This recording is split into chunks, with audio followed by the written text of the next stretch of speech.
What's up, my homies and fellow NFT collectors? Happy Friday to everybody out there. Today I'm going to put a video together showing you guys how I came up with my VeVe Grails and Blue Chips tier list. As seen on VeVe's YouTube channel, he recently set up a website through tiermaker.com where you can rank all the Blue Chips and Grails on the VeVe app, from Grail to Blue Chip to A tier all the way down to D tier. And I wanted to do this objectively, so I set up a spreadsheet with some attributes that I think are important to the value of these NFTs now and in the future, and I'll show you how I came up with my tier list. Alright guys, so I have this spreadsheet set up with the scarcity ranked from 1 to 5, the IP and license ranked from 1 to 5, the FE labels ranked 1 to 3, and a special attribute bonus like an extra point if it's animated. I also think the Todd McFarlane Batman should get a big attribute bonus because it's the first NFT on the app. And I have all the NFTs that's on VeVe's original tier list website, but I went ahead and added a few more, and I'll talk about why here in a minute. Now, I haven't done any of these calculations or rankings yet, so I don't know what the totals are going to be and which ones are going to be at the top. But I do plan on, when it comes to scarcity, giving the most points to anything that has less than 300 editions. And going through the list, the only thing right now with less than 300 editions on here is the Donnie. So I'm going to give that a 5, and then my next cutoff is 1,000. So anything that has 1,000 or less will get the 4 points in scarcity. So that's going to be the extra large gorilla. We got the Spider-Man SR FA is right at 1,000. 888, 517, 888, 600, and we got a 500 down here for the Steve Pugh Harley Quinn.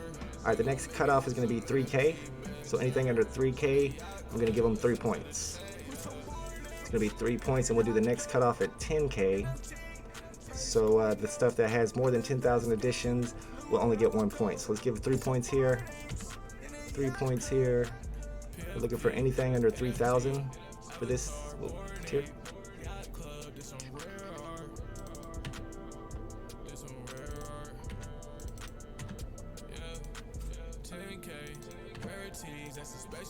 The next thing will be anything under 10,000 will get the 2 points for the scarcity, so anything over 10,000 will get 1. So let's give 1 to Steve Rogers, 2 to Dr. Doom, 2 to the Superman Flash statue, Harley Quinn, R2-D2, Joker F2A, Joker FA, Superman, Todd McFarlane Batman, partner statue, Wonder Woman just barely makes the cutoff. We give 1 to Woody, 2 to Steamboat Willie, 2 to Goofy Lenticular. Let me scroll down and add the numbers to these guys. 1 on the Disney Golden Moments. Alright, so next up is IP/license/popularity 1 through 5. I think the Disney stuff should get a 5 automatically, and the only thing high enough for a 5 in my opinion besides Disney would be Coca-Cola, because it's a worldwide brand that everybody knows. Now when it comes to these superheroes, I think that's one level below the Disney and Coca-Cola stuff, and that would be the 4s. With Spider-Man 2099, I don't consider that the same as Spider-Man, so I think it'd be 1 tier less, so I'll give that 3 points. Black Panther will be a 4 then.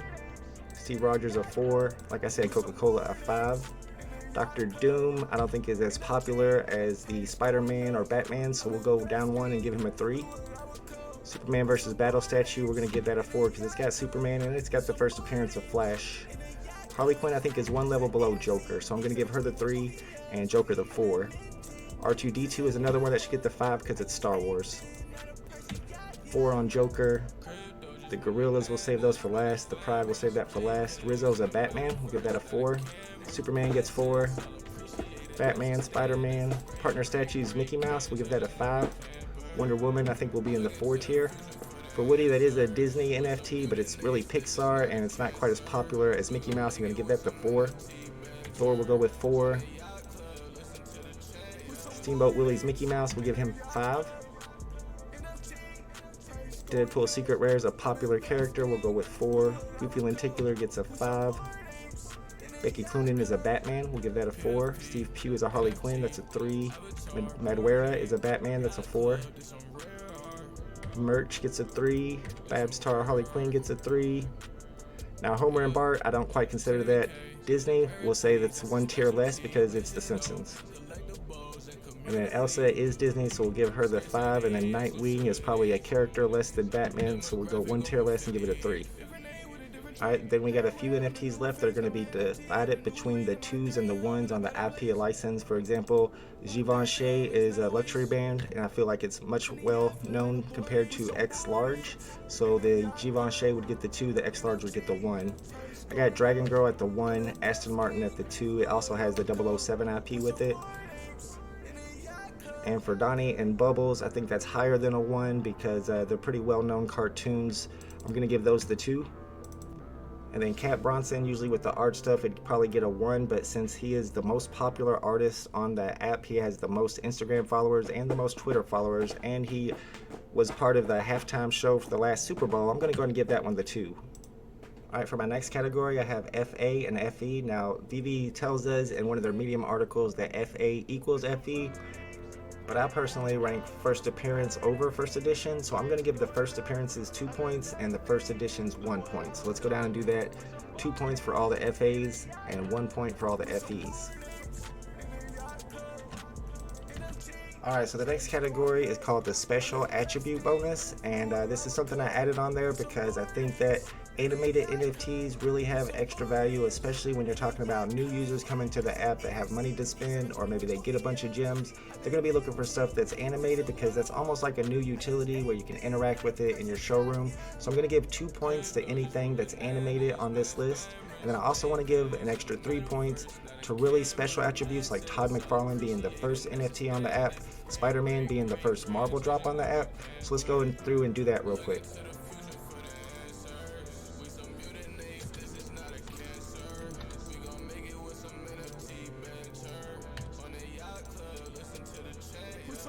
I'm going to give the Goofy Lenticular the 2 points because I don't know if it's necessarily animated, but it does have sound with it, so that's definitely a special attribute bonus. And this special attribute bonus gets into some of the NFTs that I added at the bottom of the list, especially these top 5 and Eduardo Rizzo Batman because they have the FE label. And if you remember, VeVe put out a Medium article talking about FA and FE labels, and these will be the only characters on the app, character NFTs that have the FE label. There will never be any more, and there's only about 6 of them, so I feel like that's a really special attribute, and I'm going to give each of those 2 points for that. I'm giving Homer and Bart the 3 points for being the first NFT from the Disney Golden Moments drop. And let's go through and do our totals and see what that leads us to.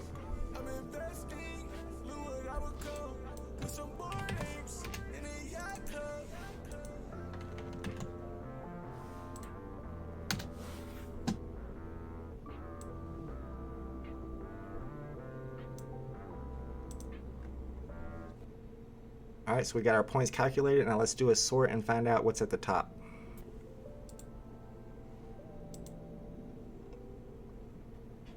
Alright, we now have number values assigned to each NFT. Let's break those down into tiers. Alright guys, it looks like we have 6 different tiers here, and we have a range of 12 to 6, so this should be pretty easy to put onto the chart. Let's see what it looks like.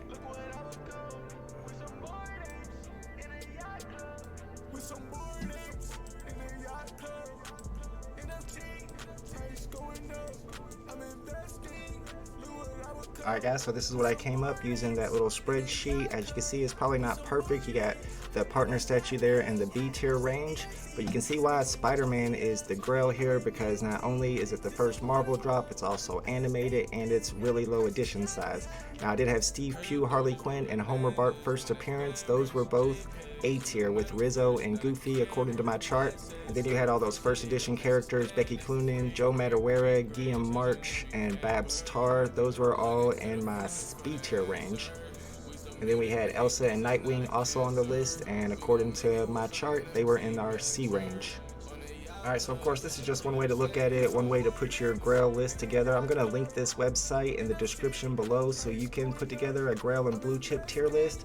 Feel free to tweet it out to me so I can see it. I'll retweet it for you so everybody else can comment on what they think about your opinions. And of course, a lot of my rankings like IP and license and special attributes is purely my opinion. You may have your own opinion on how valuable those are, and maybe you can put together your own spreadsheet and come up with your own tier list that way so that you're looking at it more objectively and not just taking everybody else's is a vice. Alright, my only homies and fellow NFT collectors, that's it. That's how I came up with my tier list. This is a list I might even look at in the future and use to decide which NFTs to invest in on the app, because I think it's a solid way to look at the marketplace. Alright guys, we're going to have a VeVe debate night tonight. It's going to be VeVe Vision versus VeVe Vision. We got Ben and Carter both on the stream tonight at 6 p.m. Eastern Standard Time, and they're going to be debating whether or not the VeVe market is a bull market or a bear market over the next 3 months. And then Saturday night, we're going to have the sniper shootout at 6 p.m. Eastern Standard. So I will see you guys later, and have a great weekend. Peace.